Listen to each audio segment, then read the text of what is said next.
예가 3장 40절에서 50절입니다. 구약성경 예레미야애가 3장 40절에서 50절, 구약성경 1147쪽에 있습니다. 예레미야애가 3장 40절에서 50절 함께 한번 합독하겠습니다. 우리가 스스로 우리의 행위들을 조사하고 여호와께로 돌아가자. 우리의 마음과 손을 아울러 하늘에 계신 하나님께 들자. 우리의 범죄함과 우리의 반역함을 주께서 사하지 아니하시고 진노로 자신을 가리시고 우리를 추격하시며 죽이시고 긍휼을 베풀지 아니하셨나이다. 주께서 구름으로 자신을 가리사 기도가 상달되지 못하게 하시고 우리를 문나라 가운데에서 쓰레기와 폐물로 삼으셨으므로 우리의 모든 원수들이 우리를 향하여 그들의 입을 크게 벌렸나이다. 두려움과 함정과 파멸과 멸망이 우리에게 임하였도다. 딸 내 백성의 파멸로 말미암아 내 눈에는 눈물이 시내처럼 흐르도다. 내 눈에 흐르는 눈물이 그치지 아니하고 쉬지 아니하며 여호와께서 하늘에서 살피시고 돌보실까지니이다. 아멘. 우리 예수 우리 왕이여 찬양하겠습니다.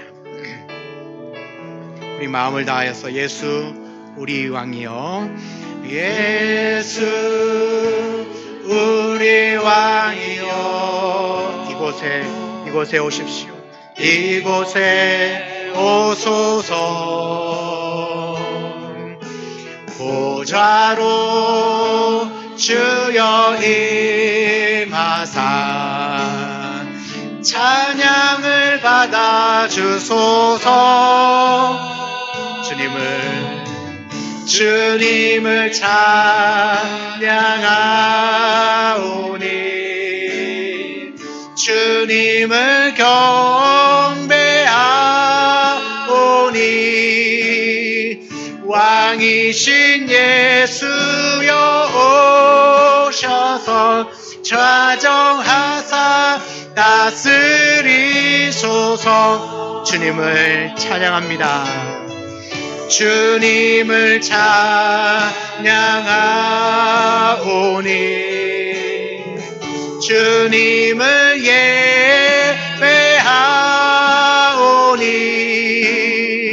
왕이신 예수여 오셔서 좌정하사 다스리소서. 아멘. 아멘. 어제 우리 예레미야 애가를 읽으셨죠? 그 예레미야 애가의 말씀 중에 오늘 3장 40에서 50절 말씀을 가지고 여호와께로 돌아가자, 그 제목으로 말씀을 함께 나누겠습니다. 여러분, 예레미야 선지자는 유다 말기에 요시야 왕 때부터 선지자 활동을 시작해서 남유다가 완전히 멸망을 했던 그 시드기야 왕 때까지, 그리고 그 이후에 시드기야 왕이 이제 왕 때 나라가 멸망을 했으니까 이제 유다, 이스라엘은 이제 사라진 거죠. 그 이후에 수많은 유다 백성들이 포로로 잡혀가는 장면을 두 눈으로 목격을 했던, 그러니까 나라가 망한 그 이후에 포로 이후의 시간까지도 다 겪었던 선지자가 예레미야 선지자입니다. 여러분, 예레미야는 남유다 조국이 완전히 멸망하는 것을 두 눈으로 보고 또 이 나라가 왜 망할 수밖에 없었는지에 대하여서도 하나님의 말씀을 받았기 때문에 그는 알고 있었습니다. 그래서 예레미야 2장 7절과 8절 말씀에 내가 너희를 기름진 땅에 인도하여 그것의 열매와 그것의 아름다운 것을 먹게 하였거늘, 하나님이 하시는 말씀이에요. 내가 너희들을 이 기름진 땅 가나안 땅에 인도하였고 그 땅의 열매를 먹게 하였고 아름다운 것을 다 주었다는 겁니다. 하나님이. 그 다음에 보시면 심각해요. 너희가 이리로 들어와서는 내 땅을 더럽히고 내 기업을 역겨운 것으로 만들었으며 제사장들은 여호와께서 어디 계시냐 말하지 아니하였으며 율법을 다루는 자들은 나를 알지 못하며. 여러분, 제사장, 율법을 다루는 자들이 어떻게 하나님을 알지 못할까요? 그런데 하나님을 알지 못했다고 말합니다. 관리들도 나를 반역하며 선지자들은 하나님의 이름이 아니라 바알의 이름으로 예언하고 무익한 것을 따랐다. 정말 엉망진창이죠. 이것이 이스라엘이 유다가 망할 수밖에 없는 이유입니다. 그리고 13절에 이어서 이렇게 말합니다. 내 백성이 두 가지 악을 행하였나니 곧 그들이 생수의 근원되는 나를 버린 것과 하나님을 버렸다는 겁니다. 스스로 웅덩이를 판 것인데 그것은 그물을 가두지 못할 터진 웅덩이들이라. 죄를 엄청나게 지어서 싸맬 수가 없을 만큼 스스로 죄를 지었다라는 뜻이죠. 여러분, 이런 이유로 철저하게 망해버린 조국을 바라보면서 예레미야는 슬픈 노래를 지어서 부릅니다. 그것이 예레미야 애가입니다. 애가 슬프다. 그런 뜻이죠. 그래서 예레미야 애가 1장 1, 2절을 보면 슬프다 이성이여. 무너진 예루살렘을 바라보면서 슬프다 이성이여. 전에는 사람들이 많더니 이제는 어찌 그리 적막하게 앉았는가. 전에는 열국 중에 크던 자가 이제는 과부같이 되었고, 전에는 열방 중에 공주였는데 이제는 강제 노동을 하는 자가 되었구나. 밤에는 슬피 우니 눈물이 뺨에 흐르며 사랑하는 자들 중에 그에게 위로하는 자가 없고 친구들도 다 배반하여 원수들이 되었도다. 여러분, 이렇게 무너진 예루살렘, 망해버린 조국 나라를 바라보면서 전에는 사람이 많았는데 왜 이렇게 적막한가? 우리는 마치 과부와 같고 지금 공주였지만 지금은 강제 노동을 하는 자가 되었으니 어찌 슬피 울지 않을 수 있겠나 하면서 눈물을 줄줄 흘리며 하나님 앞에 엎드려 있습니다. 여러분, 그러나 예레미야는 이런 망해버린 조국 유다를 바라보면서 눈물로 애곡을 하면서도 한 가지, 그 고통 가운데 그 고통의 시간들을 마음에 간직을 했다는 거예요. 마음에 담아두었더니 놀라운 일이 일어납니다. 그랬더니 내 마음 안에 소망이 생겼도다. 우리 3장 19절 21절에 그렇게 얘기를 해요. 내가 이 큰 고통 가운데 있었는데 왜 나에게 이런 고통이 어려움이 있었는가? 이 고통 중에도 그것을 내 마음에 담았다는 거죠. 하나님, 왜 우리에게 이런 어려움을 주셨습니까? 하나님, 나에게, 우리 나라에, 우리 가정에, 내 삶에 왜 이런 힘듦을 주셨습니까? 그렇게 하나님 앞에 그 고통을 간직하는 거예요. 간직한다는 말은 왜 그랬을까? 도대체 이유가 뭘까? 나는 뭘 잘못했을까? 하나님이 나에게 어떤 은혜를 주시려고 왜 나에게 이런 일을 행하셨을까를 계속 깊이 고민하고 기도하고 묵상을 해봤다는 거예요. 그랬더니 오히려 그 고통이 소망이 되었다는 겁니다. 왜 그랬느냐? 그 고통 가운데 내가 부르짖고 기도하고 가슴을 치고 있었는데 그때 뭘 깨닫게 되냐 하면 하나님의 인자하심이 너무나 크다는 겁니다. 하나님의 긍휼이 무궁하시다는 사실을 깨닫게 되었다는 겁니다. 3장 22절과 23절에 말하여 여호와의 인자와 긍휼이 무궁하심으로 우리가 진멸되지 아니함이니이다. 이것들이 아침마다 새로우니 주의 성실이 크도소이다. 여러분, 지금은 다 망하고 아무것도 없는 것 같은데, 완전히 진멸된 것 같은데, 그 고통 가운데서 내가 잠잠히 그 고통을, 그 고난의 시간들을 내 마음에 그대로 간직을 했더니 딱 내 마음에 들어오는 생각이, 하나님이 이 심판은 나를 멸망시키고 죽이고 무너뜨리기 위한 것이 아니다. 다시 회복시키기 위한 하나님의 사랑이었구나라는 사실을 깨닫게 된 거예요. 그러면서 고백하는 것이 여호와의 인자와 긍휼은 무궁하십니다.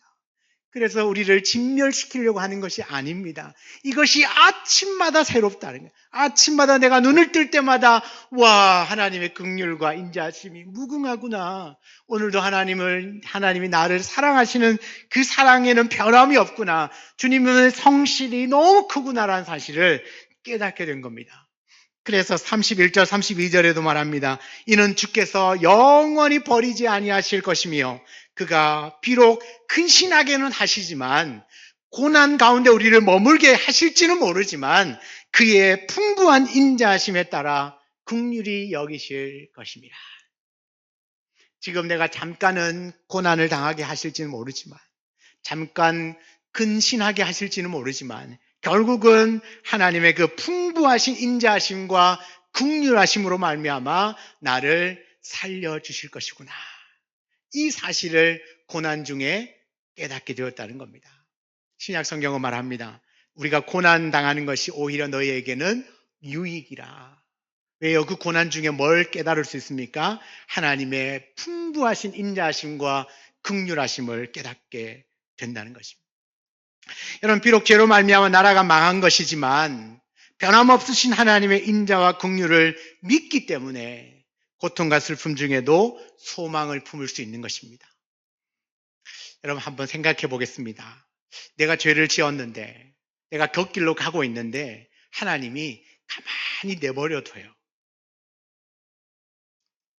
또 하나는 내가 잘못했습니다. 죄를 지었습니다. 그런데 하나님이 그 죄에 대한 대가를 치르게 해주십니다. 이 두 사람 중에 결국은 누가 더 하나님과 가까워질 수 있을까요? 여러분, 내가 죄를 지었는데도 아무렇지도 않게 지나가면 계속 그 죄의 길에 머물러 살게 됩니다. 왜요? 그래도 괜찮네. 아무렇지도 않네. 에이, 그냥 이렇게 살아도 되는 것 같다. 그런데 나의 죄에 대해서 하나님이 심판을 하시는 거예요. 그때 뭘 느낍니까? 아이쿠, 이게 잘못되었구나. 그래서 뭘 할 수 있습니까? 돌이킬 수 있습니다. 그러면 결국은 죄에 대하여서 하나님이 그 대가를 치르게 하는, 받는 사람이 하나님께 더 가까이 나아갈 수 있습니다. 만약에 이 이스라엘의 유다가 그들이 그 사신 우상들을 섬기고 하나님을 버리고 죄를 짓고 살아가는데도 하나님이 가만히 내버려 두었다면 그들은 끝까지 하나님께 돌아오지 않고 하나님을 섬기지 않았을 겁니다. 그런데 하나님이 그 나라를 쫄딱 망하게 하셨습니다. 망하고 포로로 잡혀가게 만들었습니다. 그랬는데, 그럼 망했죠. 그럼 사람들 생각하겠죠. 하나님 어떻게 하나님의 백성들을 이렇게 다 망하게 하십니까? 힘들게 하십니까? 그 순간은 힘들어서 원망이 나옵니다. 그런데 차츰 시간이 지나가면서 뭘 깨닫는가? 아하, 우리가 하나님을 버렸구나. 만약에 징계가 없으면 깨닫지 못할 것인데 하나님이 징계를 하시니까 깨닫습니다. 아, 우리가 하나님을 버렸구나. 하나님을 제대로 섬기지 못했구나. 깨닫게 되면 뭘 할 수 있습니까? 돌아갈 수 있습니다. 그때 하나님이 내리신 심판이 영원한 것이 아니라고 분명히 말합니다. 나는 영원히 너 버리지 않는다. 너에게 내리는 이 심판은 너를 죽이거나 저주하거나 멸망시키려는 것이 아니라 너를 향한 나의 소망이고 너를 향한 나의 사랑이라고 말합니다. 왜요? 다시 돌아오게 해야만 하나님의 백성으로 제대로 살 수 있으니까. 그래서 예레미야에게 하신 말씀이 이거예요. 나라가 망할 거야. 그래서 바벨론으로 끌려갈 거야. 끌려가라. 차라리 잡혀가라. 그러면 살 수 있다. 거기 잡혀가서 결혼하고 아들, 딸 놓고 농사 짓고 잘 살고 있어라. 그러면 살 수 있다. 그리고 70년 만에 반드시 내가 돌아오게 한다. 하나님의 말씀은 그거예요. 여러분, 나라가 망하는 것을 보면 심판하신 것 같죠? 그래서 망했구나, 끝났구나 싶었지만 하나님의 사랑, 인자하심과 긍휼하심은 무궁하시다고 그랬잖아요. 그래서 하나님이 예레미야에게 뭘 말씀하신다고요? 그렇지만 70년 만에 다시 돌아올 거다. 회복할 것이다라고 말씀해 주고 있는 것입니다. 그러니까 고통과 슬픔 중에서도 소망을 품을 수 있는 것은 하나님의 인자하심과 긍휼하심이 무궁하다는 사실을 우리가 믿으면 우리가 비록 고난 가운데, 절망 중에 슬픔 가운데 있어도 소망을 품을 수 있습니다. 사랑하는 여러분 어떤 형편에 있든지 이 인자하심과 긍휼이 무궁하신 그 하나님이 여러분을 꼭 붙잡고 계시다는 사실을 반드시 믿으시기를 축복합니다. 그러면 우리 안에 소망이 생기는 것이죠. 아, 하나님이 내게 내리시는 이 일이 끝이 아니구나. 다가 아니구나. 나를 버리시는 게 아니구나. 하나님은 결국은 나를 돌이키셔서 회복시키시고 일으키셔서 다시 하나님의 사람으로 살아갈 수 있도록 우리의 삶을 인도하여 주시는구나 라고 하는 사실을 깨닫게 될 것입니다. 그러니까 어떤 가운데서도 이 소망을 품고 살아가는 저와 여러분 되기를 주의 이름으로 축원합니다. 여러분, 예레미야는 예루살렘의 멸망이라고 하는 이 비참한 현실 앞에서 애통하며 슬퍼하고 있습니다. 예레미야 애가가요, 쭉 6장까지 기록이 되어 있지 않습니까? 이 긴 장을 할애하여서 뭐 하고 있습니까? 슬퍼하고 애통해하고 있습니다. 예루살렘, 이스라엘의 멸망을 바라보면서 애통해하고 슬퍼하고 있어요. 이 슬픔이 어쩌면 당연하게 보이는 건 당연하게 느낄지도 모르지만 이 예레미야의 삶을 돌이켜보면 절대 당연한 게 아니에요. 왜냐하면요, 이 예레미야는 이 예루살렘이 멸망하고 유다가 망할 것이다라고 하는, 근데 이유가 있잖아요. 너희들의 죄악 때문에, 너희들이 하나님을 버렸기 때문에 그 하나님의 진노하심을 피할 길이 없어서 나라가 망할 것이다라는 예언을 계속했습니다. 이 말씀을 선포하니까 사람들은 웃기지 마 그랬어요. 웃기지 마. 아니, 이 나라가 이렇게 지금 잘 살고 있는데 뭘 나라가 망한다고. 야, 너 혹시 내국노 아니냐? 그렇게 오히려 손가락질 당하고 예레미야가 아무리 말씀을 선포해도 사람들은 귀 기울여 듣지 않습니다. 심지어는 예레미야가 예언했던 말씀 이렇게 종이에다가 썼는데요, 이 종이에 쓴 말씀을 그냥 불태워버렸습니다. 그리고 심하게 매질을 당하기도 하고 그냥 구덩이에 던져놓고는 밥도 안 주는 겁니다. 그래서 죽을 뻔하기도 하고요. 그 나라가 망하고 난 다음에 뭐 바벨론 때문에 그 이스라엘의 많은 그 고관들이 애굽으로 도망을 갔거든요. 그 애굽으로 도망간 사람들이 그 도망가서도 그러면 예레미야가 했던 말씀대로 이루어진 거잖아요. 그것을 보면서도 예레미야를 계속 괴롭혔던 거예요. 그렇게 한번 생각해 보세요. 나를 그렇게 괴롭히고 죽이려고 하고 못 살게 굴고 밥도 안 주고 매를 때렸던 사람들이 내가 말한 대로 정말 폭삭 망했잖아요. 그러면 우리의 마음속에 어떤 마음이 들죠? 잘 됐다. 나를 그렇게 괴롭히더니만 쫄딱 망했네. 아이고, 뒤돌아서서 박수치고. 그럴 만도 하지 않습니까? 근데 예레미야는 그렇지 않습니다. 지금 이 예레미야가 슬퍼하면서 하나님 앞에 기도하고 있는 것이 절대 당연한 것이 아니에요.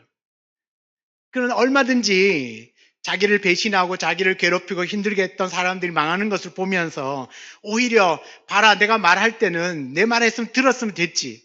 내 말 안 듣다가 잘 망했다. 박수 칠 수도 있는 일인지는 모르지만 여러분, 그 예레미야 마음에는 그 마음이 있는 게 아니에요. 하나님의 마음을 본 거죠. 그래서 이 심판의 말씀을 전했다는 이유로 자기를 수많은 사람들이 괴롭히고 핍박을 했지만 지금 당장에 나를 괴롭히고 핍박했던 사람들이 죽어나가는 것이 기쁜 일이 아니라 이 나라가 망할 수밖에 없었던 그 이유가 이 이스라엘 전 백성들의 우상과 우상숭배와 하나님을 떠난 그런 믿음의 산, 그런 여러 죄악의 모습들이 너무나 팽배했기 때문에 나라가 망한 이 현실 앞에 눈물을 흘리는 겁니다. 48절에 보십시오. 딸 내 백성이 파멸로 말미암아 내 눈에는 눈물이 시내처럼 흐르도다. 눈물을 얼마나 흘렸으면 시내처럼 흐른다고 표현할까요?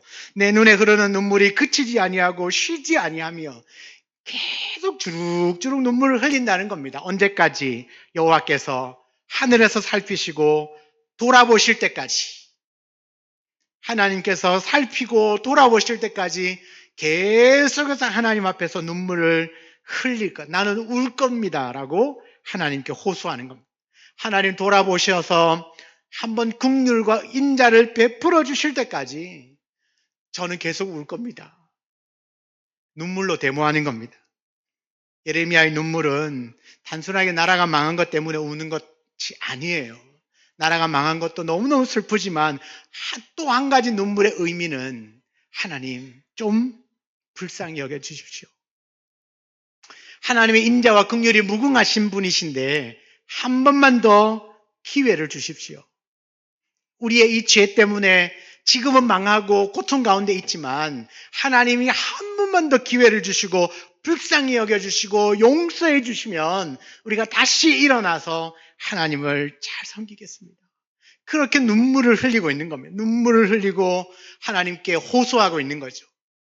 우리 눈물에 약하지 않습니까? 그죠? 마음이 닫혀 있다가도 울면 괜히 짠하잖아요. 그래서 봐주게 되잖아요. 아마 예레미야가 하나님 앞에 그 눈물 작전을 쓰고 있는 겁니다. 하나님 좀 봐주십시오. 좀 용서해 주십시오. 불쌍히 여겨 주십시오. 그렇게 간절히 기도하고 있는 것입니다. 여러분 어떻습니까? 여러분 우리도 예레미야처럼 이 나라의 민족을 위해서 눈물로 기도해 본 적 있으십니까? 이 나라의 민족 말고 여러분 개인과 여러분의 가정과 자녀와 여러분의 삶, 여러분의 신앙의 문제를 놓고 눈물로 기도해 본 적 있으십니까? 까마득하십니까? 여러분 어느샌가 우리는 눈물이 사라졌어요. 울면서 기도한다는 건 그만큼 간절하다는 이야기입니다. 그런데 우리에게 눈물이 사라졌다는 건 더 이상 간절한 것이 없어졌다는 이야기입니다. 옛날에 제가 이제 처음 예수 믿고 신앙생활하고 시작하고 막 할 때 중고등학교 뭐 부흥회 하거나 하면 어른들, 아이들, 학생, 청년 할 것 없이 그렇게 울면서 기도했던 것 같아요. 왜냐하면 그때 너무 간절함이 많거든요. 애통한 것이 많아요. 가슴 치면서 떼굴떼굴 구르며 기도한 사람이 그렇게 많았는데, 여러분 시간이 점점점 지나오면서부터 우리 눈에서 눈물이 다 이렇게 메말라 갑니다. 나라와 민족을 위해서 눈물로 기도하기는커녕 내 자신을 위해서 눈물로 기도해 봤던 것이 옛날 이야기처럼 까마득하게 잘 기억도 나지 않을 만큼 우리는 간절함의 시대를 지나가고 있습니다. 간절함이 없는 시대를 살고 있습니다. 많은 사람들이 오늘날 교회가 무너졌다고 말해요. 힘을 잃어가고 있다고 말합니다. 다음 세대가 없다고 아우성을 치고 있습니다. 뉴스에는 연일 정말 상상할 수 없는 엄청난 일들이 막 뻥뻥뻥 터집니다. 제가 이제 딸아이를 키우고 있는데 정말 이 딸을 어떻게 지키고 보호해야 될지를 걱정해야 되는 시대를 살아가고 있는 것 같아요. 그런데도 우리는 하나님 앞에서 애통해하면서 눈물을 흘리며 기도하고 있지 않다라는 거죠. 그냥 우리의 메말라 있는 이 눈물은 간절함이 사라진 증표이기도 합니다. 그런데 우리는 이 나라와 이 민족을 위하여서 다른 사람은 아니더라도 하나님을 섬기고 있는 우리들만큼은 그 눈물이 회복되어져야 할 줄 믿습니다. 여러분, 이 나라 이 민족이 하나님을 이렇게 마음껏 예배할 수 있는 것도 하나님의 아주 특별한 은혜라는 사실을 여러분 잊으시면 안 돼요. 우리 대한민국에서 태어났고 여기에서 우리가 신앙생활을 하면서 지금 이렇게 마음껏 자유롭게 예배할 수 있다는 것, 이건 하나님의 진짜 특별한 은혜입니다. 여러분 단기 선교를 가보신 분은 아시겠지만 일본에 가면 마음껏 찬양도 못해요. 통성으로 기도도 못합니다. 네, 선교사님이 따라다니면서 하는 이야기가 조용히 하십시오. 조용히 하십시오. 크게 웃지 마십시오. 기도 크게 하시면 안 됩니다. 여러분 우리가 이번 올해 갔던 인도네시아도 마찬가지. 우리가 밀림에 들어가서 예배를 했으니까 그렇지 그 나라는 무슬림입니다. 이슬람 나라예요. 마음껏 예배할 수가 없는 나라예요. 예배한다 하더라도 전도도 못하고 내가 예수 믿는다고 당당하게 얘기하기도 어려운 나라입니다. 지금 우리가 누리고 있는 이 신앙의 자유는 굉장한 하나님의 은혜입니다. 그리고 또 하나는 이 시대의 흐름들이 너무나 혼탁하고 어렵지 않습니까? 지금 유럽, 우리보다 기독교 역사로 시작되어진 유럽과 미국만 봐도요. 여러분 교회가 다 이교도들에게 무너져 있어요. 이슬람에 의해서 무너져 있어요. 여러분 지금 영국에 있는 무슬림들이 나라 국회, 우리나라로 말하는 국회죠. 국회에 계속 청원하는 게 뭔지 아십니까? 영국 국기에 십자가를 빼라는 겁니다. 여러분 영국 국기 보셨습니까? 십자가 있잖아요. 왜요? 거기는 그 기독교 정신으로 세워진 나라니까 국기에다가 십자가가 있단 말이에요. 그런데 영국에 무슬림이 워낙 많아지다 보니까 그들의 입김이 세져가지고 국기에다가 이제는 십자가 빼라고 얘기합니다. 영국에 있는 목사님이 한국에 와서 호소합니다. 한국 교회는 제발 한국교회만큼은 차별금지법을 막아주십시오. 여러분, 전 유럽은 지금 동성애로 거의 피폐화되어 있습니다. 거의 대부분의 나라가 차별금지법을 통하여서 동성애가 합법화되고 결혼이 합법화되어 있습니다. 더 이상 아이를 낳지 않습니다. 그러니 아이를 제일 많이 낳는 이슬람이 성장할 수밖에 없죠. 이슬람은 기본 아이들 집에 8명이거든요. 아내가 서너 명을 거느리고 있어요. 계속 낳습니다. 그러니까 계속 이슬람은 성장하겠죠. 그런데 대부분의 사람들은 동성애에 빠져 있고 뭐에 빠져 있다 보니까 아이를 낳지 않습니다. 인구는 줄어듭니다. 상대적으로 이슬람의 힘이 세질 수밖에 없죠. 목사님이 와서 한국교회에 넣고 호소합니다. 한국교회만큼은 차별금지법을 막아달라. 근데 여러분, 우리는 우리 지금 시대에 우리나라에 지금 돌아가는 여러 가지 정세를 보면 조만간 우리나라도 멀지 않은 것 같아. 그런데 우리가 눈물로 기도해야 될 때가 지금이지 않을까라는 생각을 합니다. 어느 때보다도 나라와 민족을 위해서 기도해야 될 때가 바로 지금 이때입니다. 근데 우리 안에는 눈물이 말라 있고 나라를 돌아볼 생각이, 마음이 별로 내 안에 간절함이 없어요. 이 땅, 이 창원 마산 땅 마찬가지입니다. 내가 이 지역을 위해서 여러분 기도해 보신 적이 있으십니까? 혹시나 우리 관공서 보다가 교회가 더 많기를 원하는데 혹시 우리 동네에 교회가 몇 개인지는 아십니까?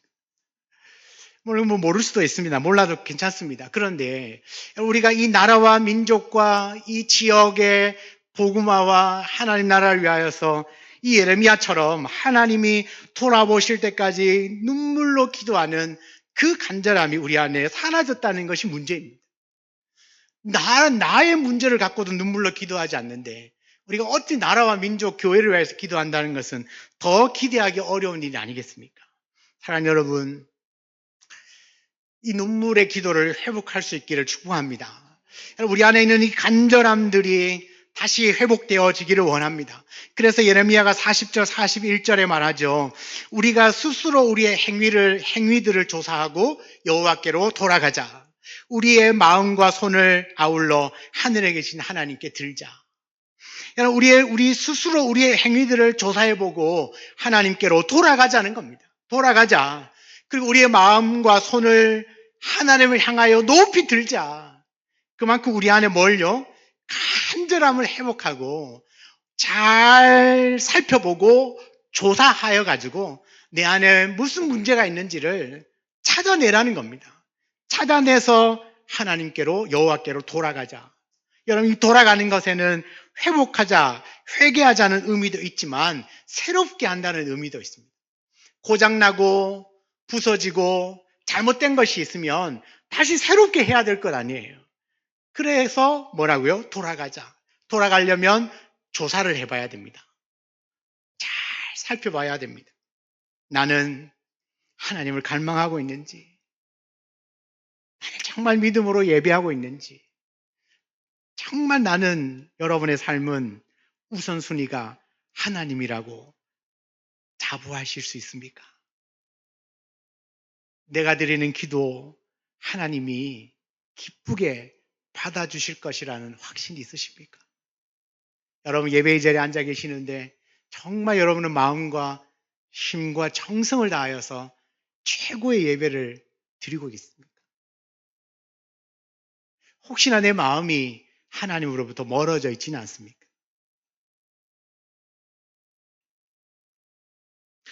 내가 식어진 마음, 내가 식어져 있는데, 믿음이 떨어지고 내 마음이 믿음 식어져 있는데 혹시나 그거 그대로 방치해 놓고 있지는 않은지, 형식적으로 예배에 나와서 예배하고 있지는 않은지, 진짜 하나님 사랑하고 있는지, 난 하나님께 정말 의지하고 있는지 살펴봐야 합니다. 조사해야 합니다. 그리고 돌아가야 합니다. 다시 새롭게 해야 합니다. 여러분, 우리 저 뒤에 방송실 위에 시계가 돌아가고 있습니다. 전자시계입니다. 저기 고장이 났습니다. 시계가 맞지 않습니다. 날짜도 틀리고요. 날짜도 틀리고 시계도 안 맞고 초도 안 맞습니다. 어떻게 하시겠습니까? 저 시계 내려야죠. 그럼 뭐가 잘못됐는지를 봐야죠. 전선이 연결이 제대로 안 됐는지, 건전지가 끼워져 있는지 확인해야죠. 건전지가 다 됐으면 건전지를 바꿔 끼워야죠. 그리고 난 다음에 뭘 해야 됩니까? 세팅을 해야죠. 오늘 시간에 맞추고, 오늘 날짜에 맞추고, 지금 시, 분, 초, 날짜를 맞춰야 될 거 아니에요. 세팅하는 거. 여러분, 이게 여호와께로 돌아가는 겁니다. 뭐가 잘못됐는지, 뭐가 연약한지, 혹시나 내가 뒤쳐져 있는 것은 없는지, 내가 놓치고 사는 게 있는지 없는지를 잘 조사해보고 지금 현 시각에 세팅해야 돼요. 다시 하나님 앞에서 부족한 것이 있으면 채워놓고, 내가 가슴이 식어졌으면 하나님 나에게 은혜를 주셔서 이 가슴이 뜨거워지기를 위하여서 간절히 눈물로 호소해야 되지 않겠습니까? 언제까지나 이 메마른 상태로 사시겠습니까? 이건 우리가 믿음 생활도 아니고 기쁘고 행복한 생활도 아니고 우리가 예수를 믿는 이유도 아니에요. 제가 늘 강조하지 않습니까? 예수 믿으면서 왜 그렇게 힘들어하고 어려워 걱정하고 짜증내고 싸우고 막 원수처럼 으르렁거리며 살아야 되느냐? 그건 정말 아닌 것 같아요. 우리 안에 있는 예수가 있다면 여러분 우리에게 이거 죽고 못 살 일은 없어요, 솔직히. 그렇게 내가 소중하게 이것 아니면 안 되는 것처럼 보이지만 그것 아니어도 충분히 됩니다. 근데 우리는 그것 아니면 안 된다고 고집 부리면서 서로 안 보고 살잖아요. 돌아봐야 돼요. 조사를 해봐야 돼요. 혹시 내 마음에 굳어진 마음이 있진 않은지, 식어진 가슴을 안고 그냥 아무렇지도 않게 살아가고 있지 않은지, 아무 감동도 감흥도 없이 예배 드리고 있지 않은지를 살펴봐야 돼요. 그러면 뭐가 문제인지를 찾아낼 수 있습니다. 찾아내면 돌아가야 합니다. 다시 회복해야 합니다. 다시 재세팅을 해야죠. 다시 재세팅을 하면 다시 정상적으로 착착착착 돌아갈 수 있도록 하나님이 은혜를 주실 줄 믿습니다. 근데 우리가 이런 여러 가지 일들을 막 겪고 나면 왜 이 영적인 세팅이 잘 안 되냐 하면 항상 남 탓하거든요. 이건 누구 때문에 안 되고, 이건 뭐가 없어서 안 되고, 이건 이래서 안 되고, 이건 저래서 안 돼. 그래서 항상 누구 탓으로 돌려요. 그런데 잘 한번 생각해 보시면 어느 누구의 잘못이 아니에요. 바로 나의 잘못이고 내가 회개하지 않았기 때문에 그런 겁니다. 그 회개는 나로부터 시작을 해야 되는 것입니다. 여러분, 예레미야는 하나님의 심판으로 인하여서 지금 죄 때문에 고통당하고 있다는 사실을 깨닫거든요. 그래서 백성들에게 말합니다. 우리의 잘못, 우리의 죄 때문에 지금 나라가 망했다는 것을 먼저 인식을 해야만, 뭐가 잘못됐는지를 깨달아야만 돌아갈 수 있는 겁니다. 우리의 죄를 깨달아야만 돌아갈 수 있는 거거든요. 내가 뭐가 잘못됐고 뭐가 연약한지를 잘 조사해서, 오늘 성경에도 말씀하잖아요. 너희 행동들을 다 조사해보고 여호와께로 돌아가자. 그리고 우리의 마음을 하나님을 향하여 들자. 여러분, 두 손을 듭니다. 무슨 의미죠? 항복하는 겁니다. 하나님 항복하면 하나님께 맡깁니다. 하나님, 이제 내가 뭐가 잘못됐고 뭐가 어그러졌는지를 찾았으니 그 다음에 뭐요? 하나님의 긍휼하심으로, 하나님의 인자하심으로, 하나님의 사랑으로 나를 다시 한번 기회를 주시고 나를 살려주시고 나를 일으켜주시고 내게 긍휼을 베풀어 주십시오. 여러분, 그 눈물의 기도가 있을 때 하나님은 우리를 돌아보시고 우리를 다시 한번 용서하시고 안아주시고 받아주실 줄 믿습니다. 청교도의 목회자였던 토마스 왓슨이라고 하는 목사님의 참된 회개에는 6가지 요소가 있다고 말합니다. 참된 회개에는 6가지 요소가 있다. 첫째는 죄를 발견하고, 죄를 슬퍼하며, 죄를 고백하고, 죄를 부끄러워하며, 죄를 미워하고, 죄에서 돌이키는 것이다 라고 말합니다. 죄를 발견하는 것이 시작이에요. 그러려면 조사를 해봐야 되잖아요. 여러분, 오늘 밤에 여러분 스스로를, 오늘 밤이 아니라 오늘부터 여러분 스스로를 조사를 해보세요. 잘 조사를 해보고 발견을 하고, 그리고 죄를 슬퍼해야 돼. 내가 이런 죄가 있었구나. 내가 이런 죄가 있었는데도 내가 모르고 지냈었구나. 죄를 슬퍼하고, 그리고 하나님 앞에 고백해야 됩니다. 하나님, 내가 이런 잘못을 했군요. 고백하고, 그리고 그것을 너무 부끄러워해야 다시 그 죄를 짓지 않습니다. 여러분, 우리가 부끄러운 일은 다시는 안 하잖아요. 그죠? 왜요? 부끄러우니까. 그러니까 내가 이 지은 죄가 얼마나 부끄러운 일인지를 알아야 된다는 거죠. 그래서 그 부끄러워하고 그리고 그 죄를 미워하고 돌이킴, 다시는 그런 것을 반복하지 않기 위하여서 돌아서야 합니다. 다시 세팅을 해야 한다는 겁니다. 그러면 긍휼이 많으신 하나님께서 반드시 저와 여러분을 도와주실 줄 믿습니다. 여러분, 우리도 예레미야처럼 하나님 응답하실 때까지, 다시 돌아보실 때까지 끈질기게 기도하는 우리 모두가 되기를 소망합니다. 기도하되 눈물의 기도, 간절함의 기도, 혹시나 내가 잃어버린 것은, 어그러진 것은, 뒤틀린 것은, 식어져 버린 것은 없는지를 잘 살펴보고 돌아가기 위하여서 기도하는 것입니다. 다시 영적인 세팅을 제대로 하기 위하여서 살펴보고 돌이키는 것입니다. 오늘 이것이 잘 되어진다면 우리의 남은 삶은 정말 하나님의 긍휼과 인자하심을 풍성하게 경험하고 누리는 우리 모든 성도들이 될 줄 믿습니다. 이 같은 은혜가 우리 모두에게 있기를 주의 이름으로 축원합니다. 아멘. 같이 한번 주신 말씀을 붙들고